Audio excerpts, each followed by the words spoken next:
Hey guys, it's Misti Burmeister here. I am with Lynda Ellis, CEO of Capital Concierge, and we are diving right into some of the challenges that we're facing as leaders, that she's certainly facing as a leader, with 400 plus people looking to her for guidance right now in Washington, D.C. during this coronavirus scare, and not just scare, but real challenge, global challenge.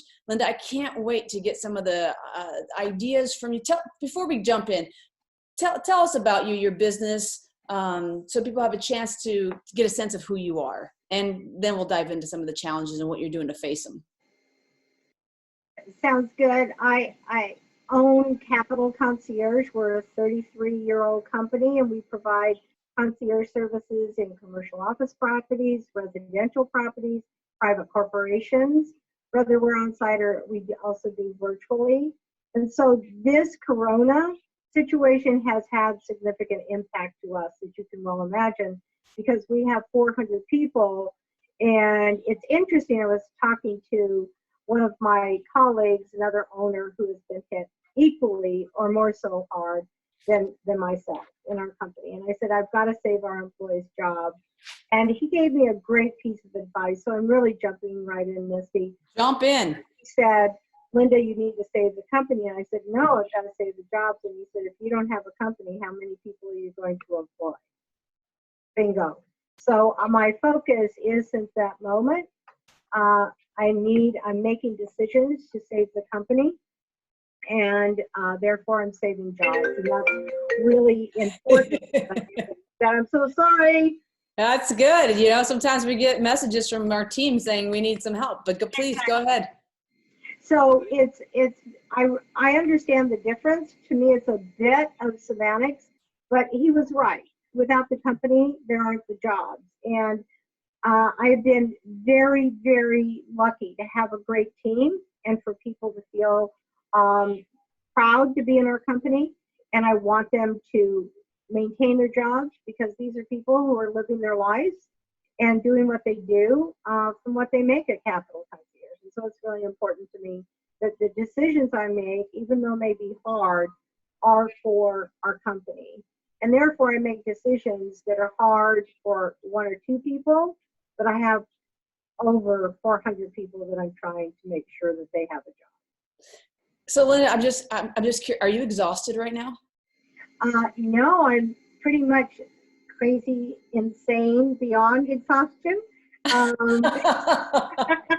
It's not like, somebody says, are you sleeping? I don't know. I don't know. Sometimes with my right eyes closed. I'm trying very hard, because I have a lot of pals who are also business owners, and they said, you have to take care of you. And so that's important. And so how are you doing that right now? How are you taking care of you? I am forcing myself to not be in the office before 7 and forcing myself to leave no later than 7. No later than when? Don't say that too quietly now. 7.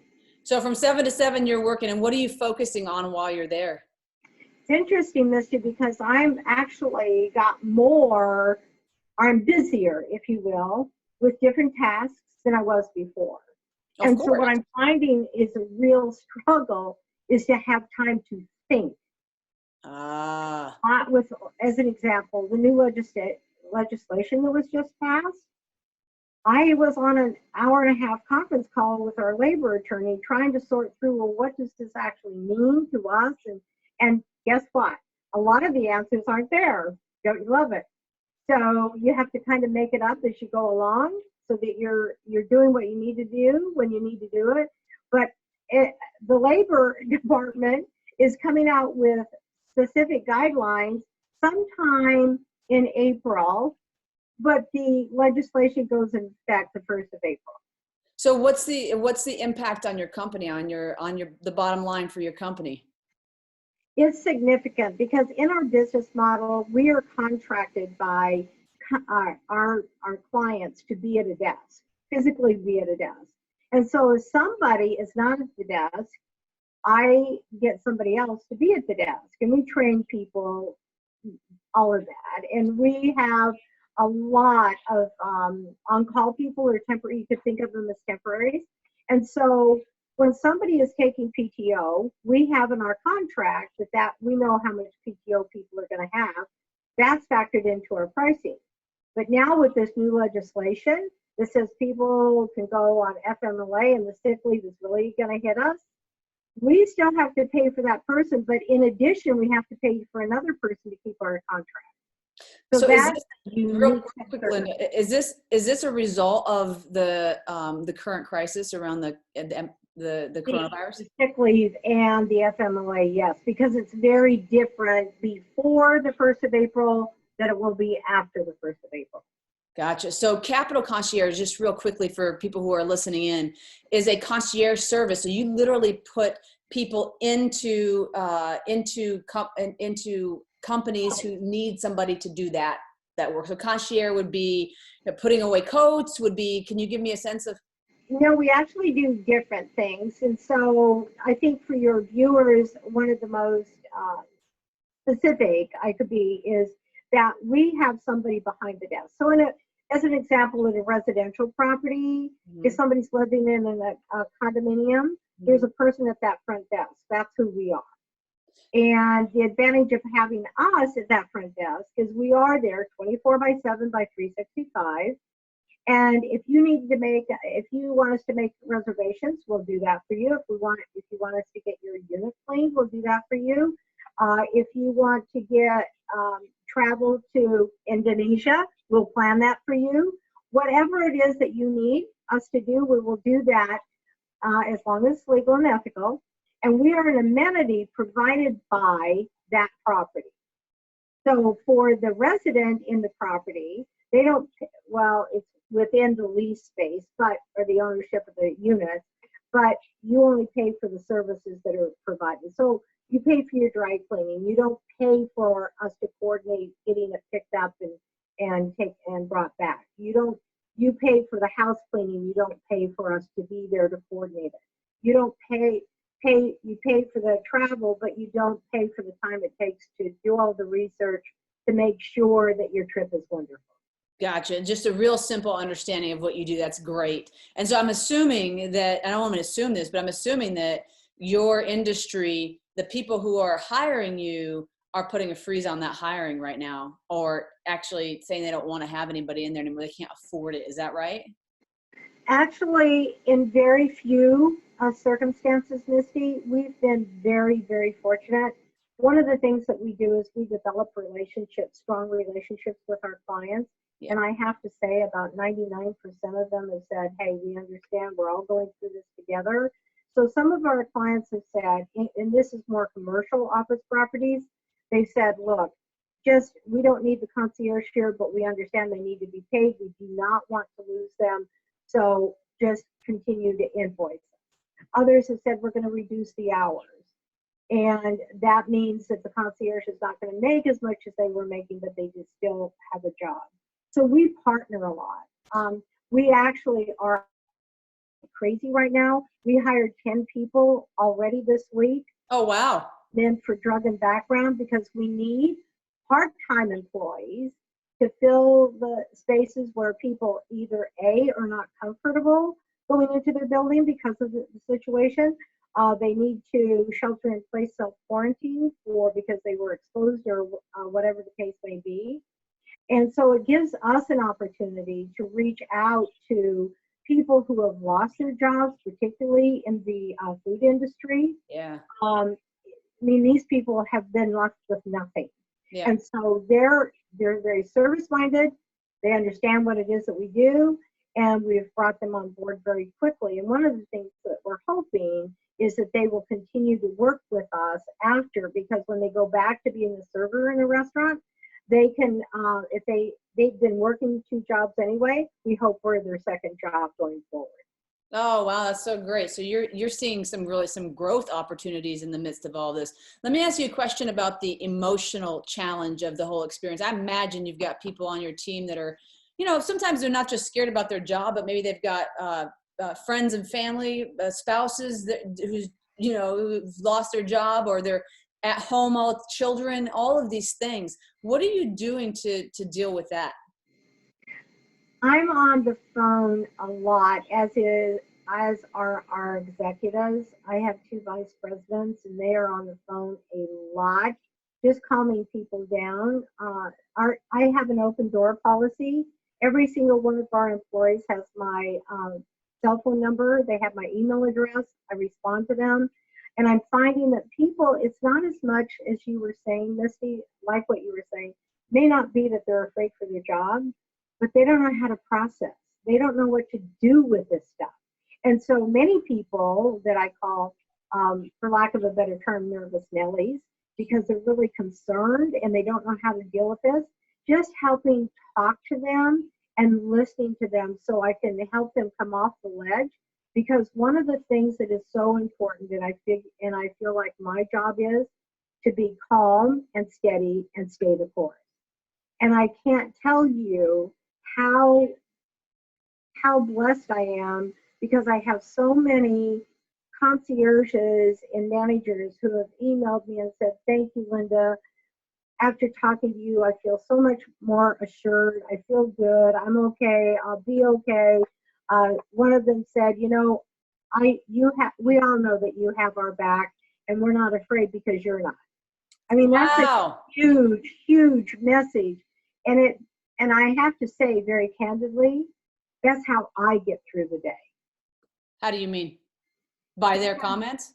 Yeah, because the team will, I mean, one of the comments that one of our managers actually sent me and said, "We love your transparency. We love the fact that you are doing what you need to do for the company, and we trust that." I mean, Misty, you can't buy that. No. There's no dollars for that, right? And so the fact that they know that I'm there for them, but more importantly, that the decisions that I make are with their best interest, even though it may be a difficult decision. I had a meeting with our management a couple of weeks ago, and I was very transparent in what this all meant, because we're going to have to really pull in the belt, if you will. So we're looking at every single thing that we feel like we can cut and do without. And it was very hard. It was a conference call. I wanted it to be a in-person meeting, but because of the situation, it couldn't be. And so we had the conference call, and within a half an hour, 30 minutes, I had 5 people on the call email me with great ideas about how we could save some money. One of the account managers sent me an email. I love this. And he said, "You know, you pay for our parking. I think we should be able to pay for our own parking. We still have jobs." Wow, I mean, for the short term. Who does that? Who does that? Right. We have great people. Do you need that right now, though? Do you need them to pay for their own parking? I mean, it sounds like your company is, I mean, are the invoices locked and they're not getting paid right now? No, so to clarify that, it goes back to what I was saying. We contract, and we have a standard of 100% of 100% of the time. It really doesn't matter what's going on. We are going to do our job. So whether there's snow, COVID, or whatever, we're going to do our job. And so we have the concierge there. Now let's say the concierge can't be there for whatever reason. For PTO, 2 weeks of PTO, that's factored into the pricing. Now we're going to have people who could be out for 3 weeks. So if that's FMLA, we are not only going to be paying that person, but we are also going to need to pay the person who is going to replace them. We're not paid for any of that. Gotcha. And we can't raise our invoices because of that.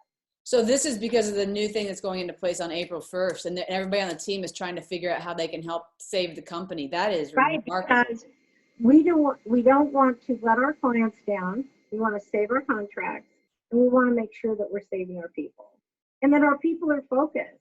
I mean, one of our clients called me yesterday, and she said, "I don't know how you're doing it. Tell me what your secret sauce is." I said, "Well, Kathy, what are we talking about?" And she said, "Your people are just so focused and they're calm." And I said, "Because that's what we do. Because we're in our training, we say, It doesn't matter if there's a blizzard outside. The only thing that happens at Capital Concierge is we have blue skies, beautiful puffy white clouds, and sunshine every single day. And that's what we have.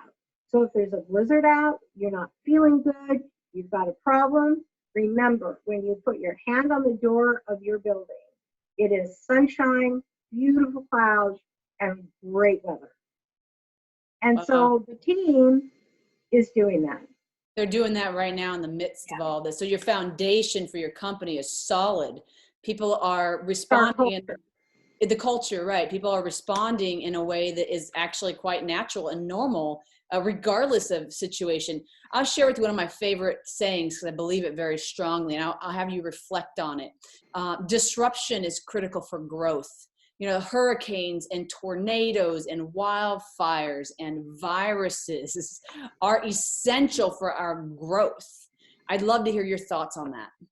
I absolutely agree with that, Misty. As a matter of fact, I was saying to someone over the weekend, this is nature taking its course.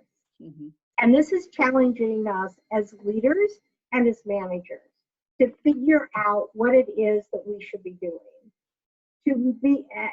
And I say it again, the most important thing as a leader, I think that you need to be transparent. I think that you need to have your vision to be clear.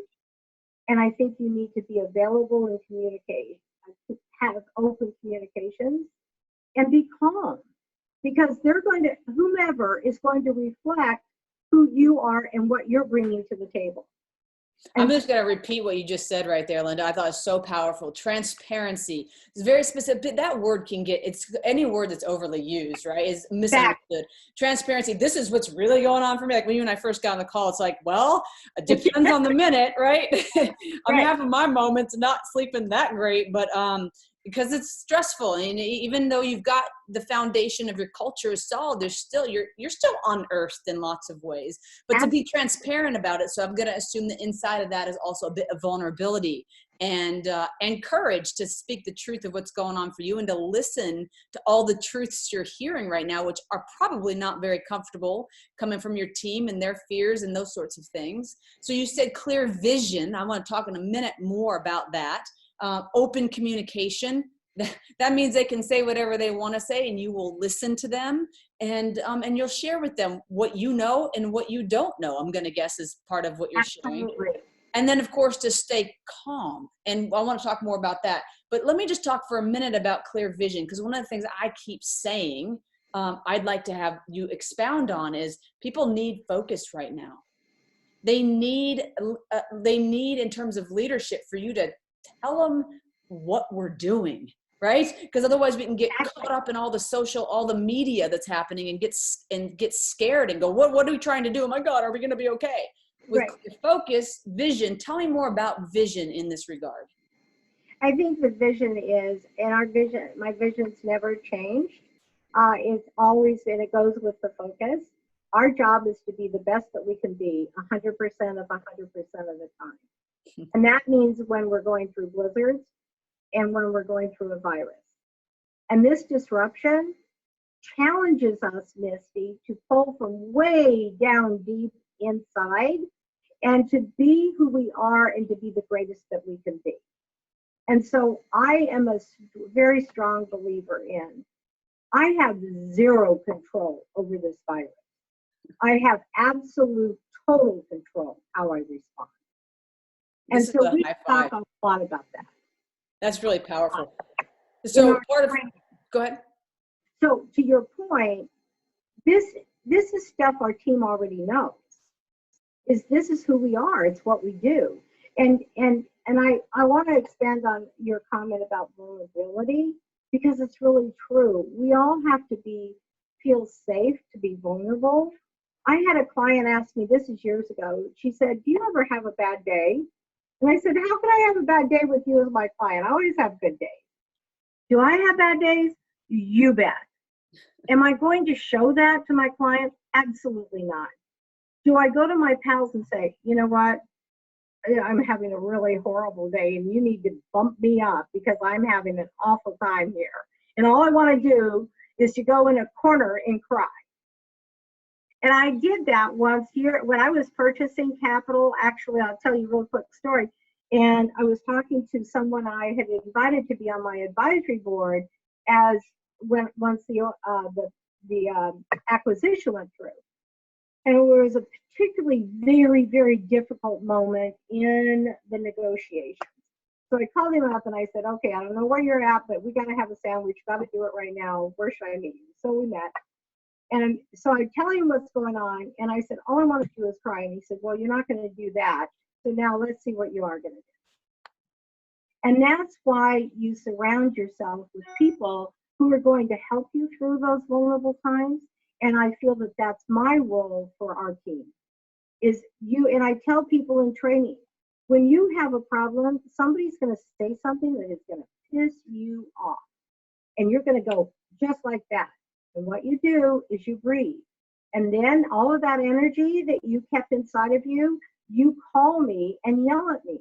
And over the years, I can tell you, number of concierges and managers who have called me and said, Lynda, I need to vent. And I hold the phone like this, and they're venting, and it's wonderful. And guess what happens? That's another opportunity for me to have a connection with our employees. Oh, it's so powerful. So let me just pause you right there. That is so powerful. So it's not like a lot of leaders think I got to take it in, take it in, take it in, take it in. And all these people are breathing fear down my throat, or they're breathing trouble down my throat. You've created a space for people to just share, like without any judgments, just vent, like let that out, man. Let it express it with no judgments. What's that? We're human. We are human. We care, and we have feelings, and we have emotions, and we have fears, and that's all okay. It is so okay. That's so powerful, Lynda. I want our culture to be, you know what? I suck today, but I can go to somebody and say, hey, I feel like I suck today, but help me feel like an A+ player. So I'm just going to repeat some of the things I heard you say, and I want to come back to time to think. So we're going to talk about how you're going to do that in just a moment, because I'd like to hear what your plan is, because it sounds like it's a challenge for you right now. The overarching theme of what I'm hearing is you've created a foundation for this experience to be enriching rather than taking away. You are continuing to stay transparent. You're intentionally focusing your fears with people that aren't your team and aren't your employees or your customers. You're sharing that with people that you can share it with, so that you can just, right? You can do your level of that. And then you're providing for them a space to do their rah, and then refocus. Like, rah. There's a lot of rahing going on right now. There's a lot of fears, and our brains just kick off fear. And so to have a space where you can come and do that, it's so powerful, both inside and certainly outside of an epidemic like this, a pandemic like this. Helping people to stay calm. So tell me about two things here. Maybe they go together. One is, how are you staying calm? It sounds like in some ways you don't have a whole lot of worries about your the longevity of your business, because you've got a plan in place already, and you're asking your team for help, which is so powerful, and they're coming to you with ideas. But the calm piece I want to know more about, and I also want to know more about what are you going to do to create some thinking time for yourself? So the calm piece, I think, just is the reality of I can only do what I can do. It's sort of like recognizing reality is what it is. There's nothing I can do about that. So we're going to do what we can do, and that's all we can do. Exactly. And it's and it doesn't mean, Misty, that I don't have multiple conversations with myself, sometimes hourly or by the minute, like we're talking. Tell me one of those conversations, Lynda. Come on. Okay, you are really nervous, or you're scared about this, and what are you going to do about it? I call it the Irish martyr syndrome. Okay, I'm full-blooded Irish, and my father was born and raised in Belfast, and I would have something and he'd say, okay, so what are you going to do now? And so I remember that from a very young age of, okay, well, what are you going to do now? What can you do now? Now I can fall to pieces, Or I could think about what can you do now, and there's nothing more you can do right now, but you need to accept that that's where you're at right now. You've explored everything that you can do, but in the next minute, something may happen where you can do something. So it's kind of like last Friday at 1:01 p.m., I didn't know what was going to happen at 1:10 p.m. So I had to live in that moment and say, I will control what I can control. I will do what I can do. And you know what? If it were easy, everybody would be managing, and they're not. And it's just, you have to, I think you have to dig inside and say, okay, this is the reality, and yes, it's scary. But you have to stay focused, because when you lose focus, you lose objectivity, you lose perspective, and that doesn't do anybody any good. And I will tell you quite honestly, people have said to me, it's so wonderful that you're so open with your employees. Well, it's very self-serving, because they give. Say it again. It's a great relationship, because these emails I'm getting, these phone calls somebody sent me a letter. I mean, for Pete's sakes. Thank you, Lynda. And you know what? I hold on to those. And that, when it gets really dark out, and it has been, I will tell you, it's been really, really hard financially the past 6 months. But guess what? I hold on to those and think, okay, I'm doing something right, so just keep doing it. That's so awesome. I cannot control 10 minutes from now, but I can control right now. I'm just going to repeat that again, because here's some of the things you said that I think are so powerful. And just to remember, and it's sometimes you remember it, maybe sometimes you don't, but you seem to come back to the groundedness of stay in the moment. This is the only moment I have. Here's what I know. Here's what I don't know. Here's what's needed right now. So you are honoring your truth of the difficulty of this experience. And it sounds like not even just, since this pandemic started, but really in the last 6 months, there's been some changes and some concerns around those changes. And you're pivoting as quickly as you possibly can and giving yourself the space and the room to breathe and to know you're doing everything that you can do. And you'll know what to do next when that next thing is meant to be done. I think that is incredibly powerful. It's very perspective, it's a very good observation, Misti, because that's what it is. And I will share, we got hit with reclassification in our workman's comp. And it was, without going into the numbers, it was an 890% increase in our workman's comp. Wow. That's a lot. Oh, yeah. So it went from around 16,000 a year to 11,000 a month. Wow. So may I tell you? Just what you have to pay. I have no idea. I am fighting this. And part of the challenge with me is people are telling me, no, you can't fight it because that's what they say. I'm sorry. Who made them God? I'm sorry. Good for you. This is called a woman who owns her business, owns her career, and owns her ability to make a difference. It's just so frustrating. Don't tell me I can't do something. Just don't go there. Not a good thing for you.